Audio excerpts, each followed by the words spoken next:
అందరికీ నమస్కారం. అందరూ ఎలా ఉన్నారు? నేను వచ్చి షాప్కి వచ్చాను. ఇక్కడ చాక్లెట్లు తీసుకున్నాను. చాక్లెట్లోనే డేట్స్, ఇవి డేట్స్, ఇవి చాక్లెట్లు. ఇవి ఎందుకు తీసుకున్నానంటే మన తణుకు మంత్రి గారు ఉన్నారు కదా, మాజీ మంత్రి గారు కాన్మూరి నాగేశ్వరరావు గారు ఇక్కడికి వచ్చారు. నిన్న జగనన్న బర్త్డే సెలబ్రేషన్ కోసం వచ్చారు ఇక్కడికి. ఆయన కలవడానికి వచ్చాను. నేను నాకు ఖాళీ లేక కలవలేదు. ఈరోజైతే ఆయన కలవడానికి వచ్చాను. అందుకే ఈ చాక్లెట్లు, డేట్స్ తీసుకున్నాను. ఒక మంత్రి గారు సామాన్యుడికి ఇవ్వడం రొటీన్, ఒక సామాన్యుడు మంత్రి గారికి ఇవ్వడం వెరైటీ. అందుకే ఈ చాక్లెట్లుని డేట్స్ కొన్నాను. ఇప్పుడు ఇస్తాను. రాజకీయ పార్టీల విషయం పక్కన పెడితే ఆయన మా ఏరియా నుంచి, మా తణుకు నుంచి వచ్చాడు కాబట్టి అభిమానంతో కలవడం జరిగింది.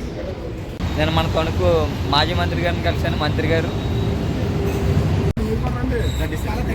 మన మంత్రి గారు